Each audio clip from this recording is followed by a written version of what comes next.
Hey friends, hope you're all doing well. We are wrapping up with Second Kings, which I think was yesterday I was reading, and today we're into First Chronicles. So wrapping up Second Kings into First Chronicles, and the beginning of First Chronicles is not that interesting in a way, right? In a way it is, but we're kind of back to a lot of genealogies, and this may be. I think this is we're getting towards the end of the major genealogy sections that we'll get here in the Old Testament, I think. But first, I'm actually not going to talk a lot about First Chronicles today. But as a matter of fact, let me do that first, and then I want to circle back a little bit to the end of Second Kings because that's such an important thing in the biblical story here. So First Chronicles is interesting because it gives us at this point, it's going to include basically a telling of a lot of what we just read, but the first several chapters, I think, like 8 or so, are a lot of lists of names. But hang on, because you're gonna be feeling like you probably are today if you did the reading, like, oh my goodness, is this whole book going to be like this? It's not. It's going to be a lot like a lot of the same stories. So there'll be a good amount of repetition that will help us maybe to reinforce some ideas here. And I'll point out some of the differences and emphasis here along the way. But these first chapters are pretty extensive, and it starts way back with Adam and Noah and his sons and their families, and then it kind of breaks up in chapter 2, the different tribes.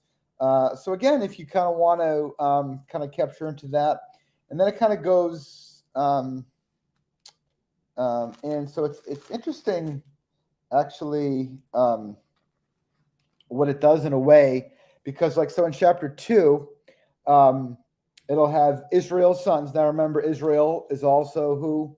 Jacob, right? Abraham, Isaac, Jacob. God says your name is Israel also, and so they're called the sons of Israel. And then it will go through the different sons, but pretty extensively. So, for example, chapter 2 has a lot of Judah, the tribe of Judah, and his descendants and their clans and all that. Chapter 3 and into chapter 4, still under the description of Judah, we have the sons of David. Why do we have that there? Because David is in the tribe of Judah, right? And then the kings of Judah after David are also listed there under Judah. So we start with, Abraham. Not Abraham. We start with Adam and his descendants. We have Abraham and his kind of family line, and then we have Israel, who's Jacob, right, and his family. But the family line goes way down, so it's kind of interesting in a way. I've started saying this is boring. It's seeming more interesting to me as I talk about it. We have all of David's sons listed here in the same place, and then some of the kings. Chapter 4, Judah, and then it moves on, Simeon, Reuben, Gad. I think getting into probably tomorrow's reading here at this point as well. So, so that's First Chronicles. Again, lists of names is the name of the game today, tomorrow's reading. I think come Monday, come next week, don't be like, oh my goodness, more names. No, we're getting into some descriptions, some rehab. It's going to be a lot of repetition of things from Samuel and Kings, but First and Second Chronicles kind of has its own. It's interesting how almost self-contained in a way this document is, with a lot of the history of God's people there. Okay, so that's that. Back up to 2 Kings chapter 25, which I think was yesterday's reading. And I'm not going to spend a long time on this. It'll be a shorter video today. So hang in there. Hopefully we'll be under 10 minutes or so here with this. So we've been looking at the kings, right? A lot of bad kings, a couple really good kings, really right here towards the end. Now, we saw along the way, I didn't spend a lot of time, I think, focusing on it, but the northern king, remember, after David, Solomon, that's the united kingdom or united monarchy under one king. And after Solomon, his son Rehoboam in Judah, but in the north of Israel, Jeroboam, remember, becomes king, and he sets up the calf worship, which is not a good thing. We see, for the most part, the northern kings in Israel pretty problematic, and so Assyria comes and wipes them out. So they're kind of gone from the map, if you will, in a way, at least as their own kingdom, where Judah continues on for some length of time, with kind of how that works. So this here is now the end of Judah as they knew it for that time period, the beginning of the end of the period of the divided monarchy, or what's sometimes called in biblical studies or archaeology, the first temple period, right? So the first temple, Solomon's temple that we read about, is destroyed here at the end of Second Kings, and it's only going to be after exile, when they come back into the land.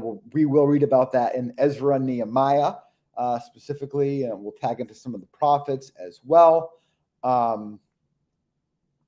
Will be the second temple period, where they rebuild the temple.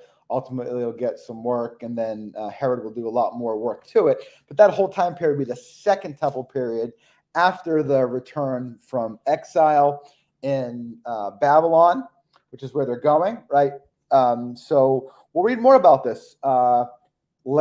Lamentations will be a lot about dealing with the exile and its results. The book of Daniel, that a lot of us are kind of familiar with, takes place in exile in Babylon. And we'll see this in the prophets, like Jeremiah is speaking a lot to the situation of God's people in exile in Babylon. So this is really, I say all that to say, this is really important. You will not understand the big picture Bible story if you don't understand this. I've said that many times in the past this year, but not so much recently, when we talked about things like the Passover and the Exodus from Egypt, how important that was, right? The giving of the law, the coming into the promised land. These are the big picture chunks of the biblical story, without which we will not understand what it is that's going on.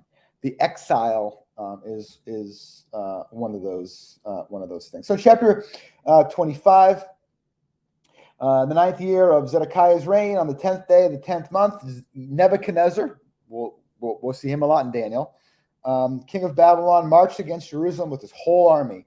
He encamped outside the city, built siege works, these siege towers and ladders and these kind of things all around it. The city was kept under siege until the 11th month. So on the ninth day of the 4th month, so they're 4 months basically under siege. Can't kind of come and go out of the city. There's a famine. Their supplies, their stockpile is running low. I'm just kind of recapping here. Like in verse 4, the city wall was broken through. The army fled. Zedekiah, who's the priest, they kill his sons before his eyes. They put out his eyes in bronze shackles. Down in verse 9, he set fire to the temple of the Lord, the royal palace, and all the houses of Jerusalem. Every important building he burned down.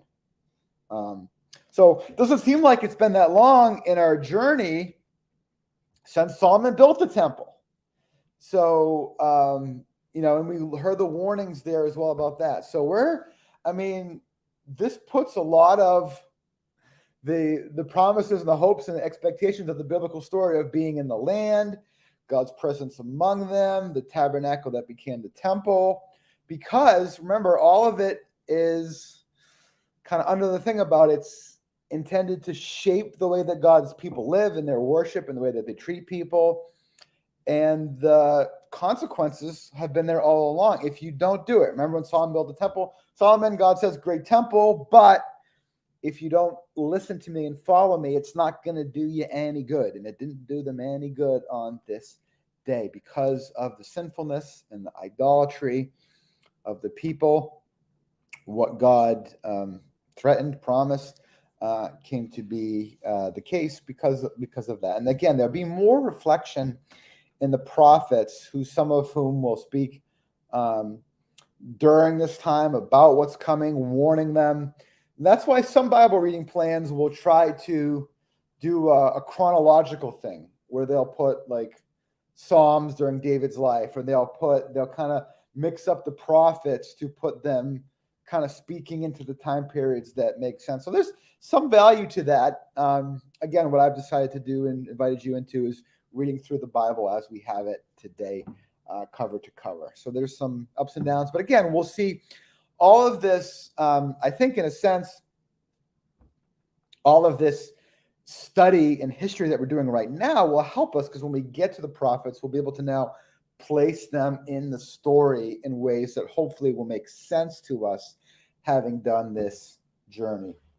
Here's one line, and I'll leave you with this, that is a short line, but devastating and speaks to this thing. So it's in verse 21, chapter 25. So Judah went into captivity away from her land. Okay. Big stuff. Big problem. What about all God's promises? Stay tuned. More to come. Okay, guys, have a great weekend. Hopefully I'll see you Monday. Catch you later. Bye.